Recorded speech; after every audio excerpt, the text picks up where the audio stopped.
Сайн уу? Шинэ 7 хоногийн мэнд хүргэе. Сэтгүүлч уянгийн бэлтгэн хүргэдэг Тойм подкаст эхэлж байна. Тойм подкастаараа тухайн 7 хоногт хүний эрхтэй холбоотой, хүний эрхийн зөрчилтэй холбоотой ямар үйл явдлууд болж өрнөсөн бэ? За тэндээс ер нь хамгийн чухал анхаармаар асуудал нь юу байваа гэдгийг задлаад ярьдаг байгаа. Тэгэхээр өнгөрсөн 7 хоногийн хувьд топ сэдв гэж хэлж болохоор үйл явдлуудын нэг нь октын ариун цэврийн хэрэгэлтэй холбоотой асуудал байлаа. Улсын хурлын гишүүн Мөнх Цэцэг октын ариун цэврийн хэрэглээг үн төлбөргүй хангах асуудлыг хуульчлах нь зөвөө гэсэн санаачлагыг өнгөрсөн 7 хоногт өрнүүллээ. Манай улсад 11-ээс 18 насны 220 гаруй мянган охин байна гэсэн статистик тоо байна. Нэг охин сардаа 5-аас 10 мянган төгрөгийн ариун цэврийн хэрэглэл олгоно гэж тооцох юм бол 1-2 тэрбум төгрөг шаардагдана. Харин зөвхөн зорилтод бүлгийн огтд гээд тооцвол энэ төсөв нь даруй хэд дахин багасна. Хэрвээ төсвөөс шийдэхэд хүндрэлтэй гэж үзэх юм бол дотуур байр болон гэр хорооллын сургуулиуд эхний ээлжинд олон улсын байгууллага эсвэл бусад байгууллагуудын дэмжлэгтэйгээр огтд ариун цэврийн хэрэглэлийг ариун цэврийн өрөөнд нойлын өрөөнд байрлуулах энэ ажлыг эхлүүлж болох нэ гэсэн санаачлагыг гаргасан. Үүнтэй холбоотойгоор зарим иргэдийн зүгээс манай улсад халамж тэгтээ тэргүй хавтгаарсан.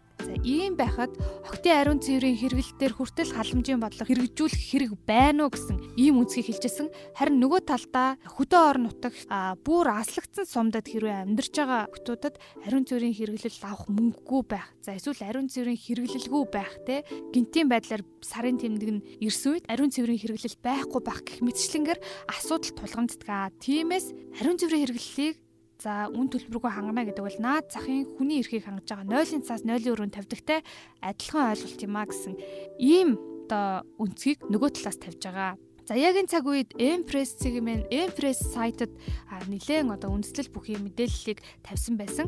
Empress сайтынхан эмэгтэй хүний сарын тэмдэг ирэхэд тухайн хүн яг хэдэн төгрөгийг зарцуулдаг вэ гэдэг тооцооллыг гаргасан байна. Тэгэхээр эмэгтэй хүний сарын тэмдгийг сард 1 удаа ирдэг. Ингэхдээ дунджаар 5 хоног болдог гэж тооцоод 1 удаа сарын тэмдэг ирэхэд 7,000 төгрөгийн үнэтэй ариун цэврийн хэрэглэл 2-ыг хэрэглэдэг гэж бодно.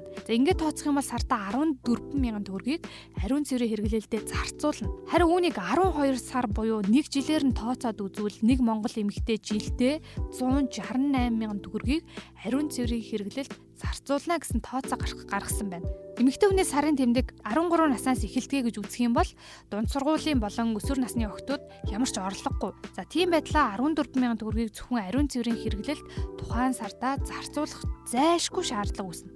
Тэгээд өдөр тутмын хоол, бусад зардлаа нэмээд сардаа 14,000-аас их мөнгийг гэрийнхнийхэн зүгээс тухайн хүүхдэд зарцуулах шаардлага үүснэ.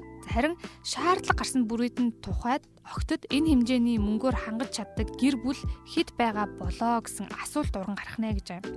Хамгийн гол нь энийг заавал төсвөөс гэхгүйгээр ариун цэврийн хэрэгсэлтэй холбоотойгоор шийдсэн сайн жишээ юу байна вэ гэд бас хайж үзлээ л дээ. Тэгсэн чинь Монгол 3 дугаар сургуулийн Pad Package гэдэг ийм жижиг төсөл маягийн юм эхлүүлсэн байна.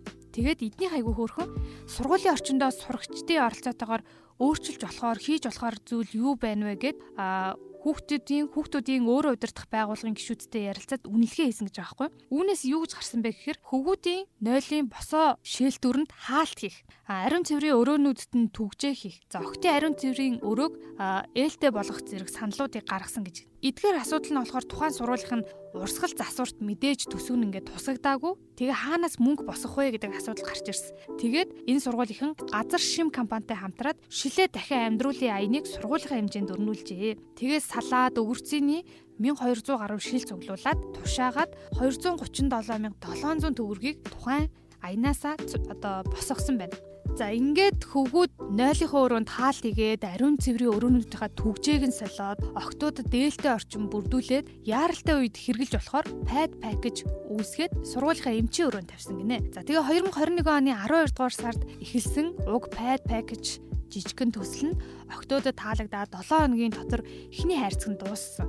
Цаашдаа үргэлжлүүлэх үүднээс цаашдаа бол энэ санаачлагаа үргэлжлүүлээд явахаар болж байгаа юм байна энэ сургуулийн хувьд. Тэгээд энийг тасралтгүй байдлаар үргэлжлүүлэхийн тулд эмэгтэй багш сурагчдыг өөрсдийн хэрэглэнээсээ илүү гарсан ариун цэврийн хэрэглэлээ хандуулахыг уриалж байгаа юм байна. Яаралтай үед ашигласан ариун цэврийн хэрэгслээ маргааш нь эргүүлээд авчирч бусдыгаа бас эвгүй байдлаас аврахыг уриалж байгаа юм байна те. Ариун цэврийн хэрэглэл нийлүүлдэг байгууллагад сурталчилгаа хийж бүтээгдэхүүнээ хандивлахыг бас уриалсан байна. Тэгээд цаашдаа pad package-а октын ариун цэврийн өрөөнд байршуулад зохистой хэрэглээний дадалтай болгох уриалгыг төвшүүлжээ. Тэгэхээр энэ зөвхөн ганцхан сургуулийн хэмжээнд сурагчид өөрсдөө санаачлаг гаргаад аян зохион байгуулад ингээд октод тулгамддаг мөн хөвгүүдийн ариун цэврийн өрөөтэй холбоотой үүссэн асуудлаа шийдсэн сайн жишээ байна. Тэгэхээр миний бодлоор зүгээр ингээд эргэн хүнийхээ хувьд харахад альва ингээд хүний эрхтэй холбоотой асуудлуудыг заавал зарим тохиолдолд төсөөс мөнгө гаргахгүйгээр энэ мэт байдлаар ингээд шийдэх нь илүү халамжийг хавтгааруулахгүй байх нэг талдаа нөгөө талдаа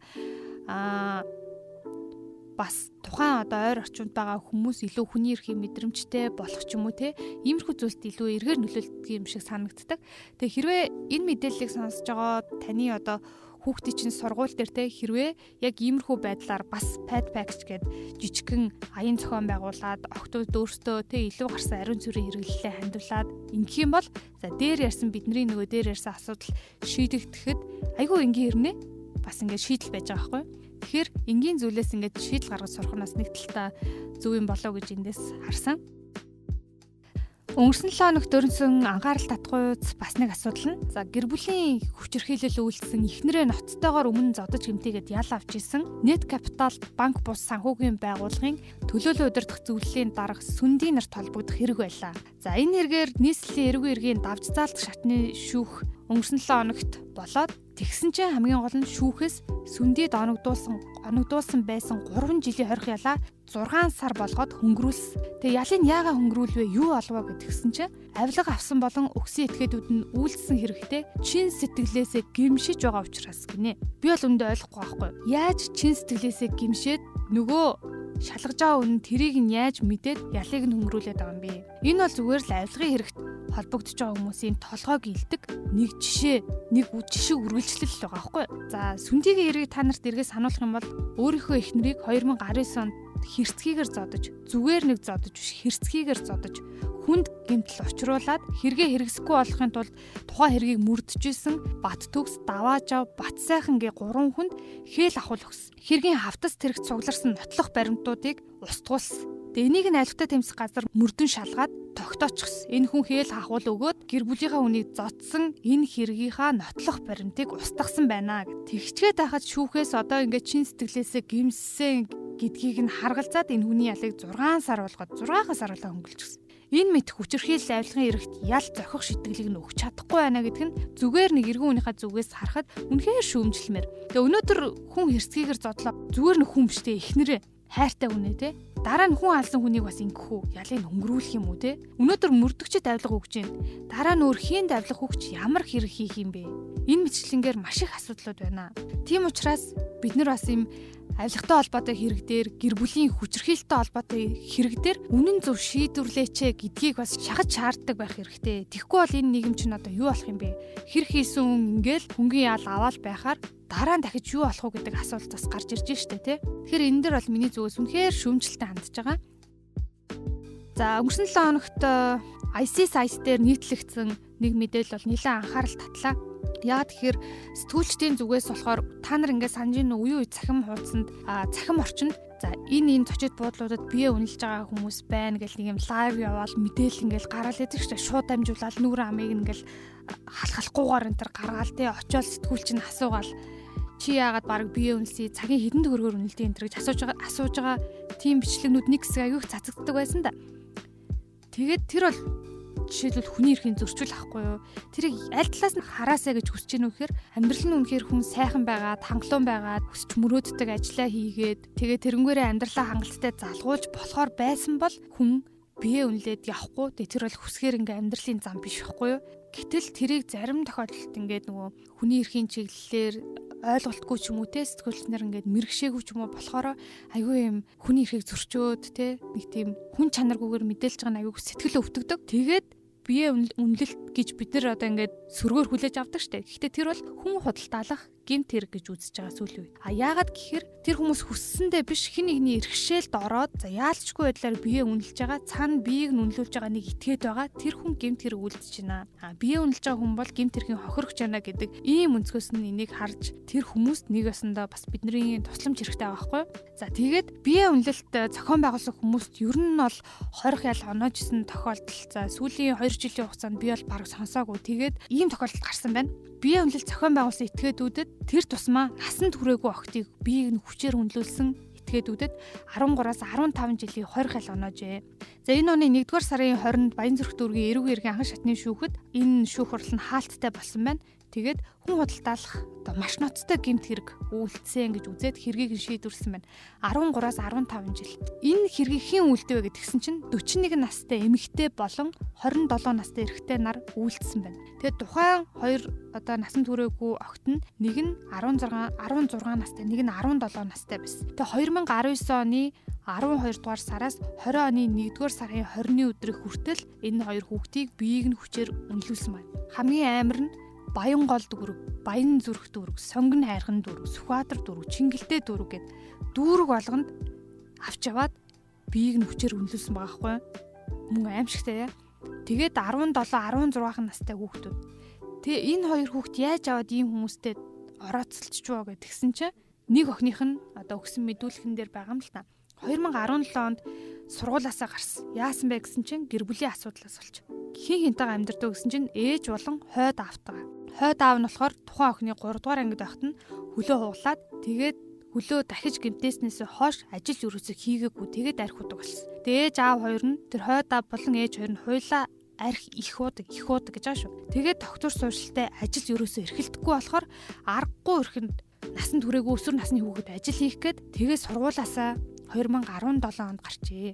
Тэгэхээр чин энэ хүүхэд 2019 онд биеийг нь үнэлүүлж байхад 16 настай байсан гэдэг чинь 13 наснда сургуулаасаа гарсан байхгүй ажил хийх гээд. Тэгэхээр ийм хэцүү байдалтай ингээд хүүхдүүд бас байна. Бидний тусламж ингээд гар сунгах шаардлагатай тий. Одоо жишээлбэл энэ дээр ингээд ярмаар байгаа байхгүй юу? Өчнөө олон нөгөө хамтарсан баг гээл байдаг. Гэр бүл хүүхд залуучуудын хөгжлийн газар гээл байдаг. Эрсдэлтэй хүүхдийн судалгаа хийдэг гээл байдаг. Гэтэл яг ингээд 13 настай хүүхд тий хойд аав ээж хоёр нь хууль арх угаад тэгээ сургуулаасаа гараад бие үнэлэх зам руу очтлоо тэр хүүхдийн амьдрал ингээд 3-4 жилийн хугацаанд оронгоор эргэж яхад тэнд хүүхэд хамгааллын тогтолцоо ажиллаагүй л байгаа байхгүй. Тэгээд бүтэн жил энэ хүүхдийн биеийг нөлөөлчихсөн ийм аимшигтай явдал болсон. Азар харин энийг шүүхээр шийдвэрлээд гэмт этгээдүүдэд нь хорих ял оноосон байна.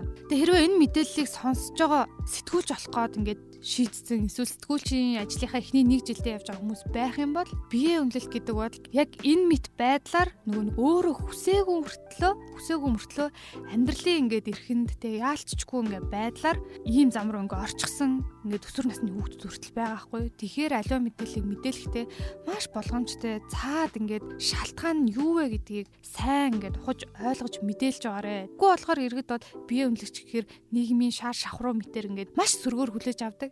Тэгээд угаасаа ийм амьдрал туулаад ингээд зовлон зүдгүүрээ чирээд явж байгаа хүнд нийгмийн зүгээс туслахын оронд эргээд ингээ хараад чичрээд байхаар энэ амьдралаасаа гарах ямар ч ингээ нөхцөлгүй болчихдог. Тиймээс мэдээлэлтэйч тэр мэдээлэлээ хүлээж авахтаач тэр ер нь эргэн тойронд нь бидний амьдарч байгаа эргэн тойронд яг энэ мэдчлэн асуудалтай байгаа хүүхдүүд байна уу гэд анзаараад холбогдох газруудад нь мэдээлээд чадах чинээрээ бас нэгэндээ тусалдаг баймаар байгаамаа. Хэрвээ яах вэ ингээд энэ охинд хин нэгэн тухайн үед тусалсан бол ийм амьдралын замналаар ингээд амьдрахгүй те арай өөр байх байсан ч юм билүү. Тэгэхээр энийг бас бодож юмар л юм байл. 7 хоногийн тайм подкаста энэ түрээд өндөрлүүлье. Тэгээд өнгөрсөн 7 хоногт ер нь мэдээлсэн анхаарал татгууц байсан хүний эрхийн зөрчилтэй холбоотой асуудлаар өөрийнхөө хэмжээнд чадах чинээгээр тайлбарлаад тэгээд яагаад бид нар энэ асуудлыг ер нь аль өнцгөөс нь яаж харах ёстой юм бэ? Тэгээд яавал энэ нөгөө хүний эрхийн зөрчил дахиад гарахгүй юм бэ гэдэг дээр анхаарч байгаа учраас задлж тайлбарлаж өрнө 7 хоног болгоо ингээд тайм подкаст хийж байгаа. Тэгээд та бүхэн сэтгүүлч уянгийн подкаст гэдэг Facebook хуудас за мөн уянгаас подкаст гэд YouTube сувг руу бас энэ мэдээллүүд орж байгаа. Тэгээд YouTube сувгийг дагаад Facebook пэйжийг бас дагах юм бол дор бүр нь бас сонирхолтой мэдээллүүдийг авах боломжтой байгаа шүү. За эх 7 хоногийн тайм подкастаар эргээд уулзлаа. Түр баяртай.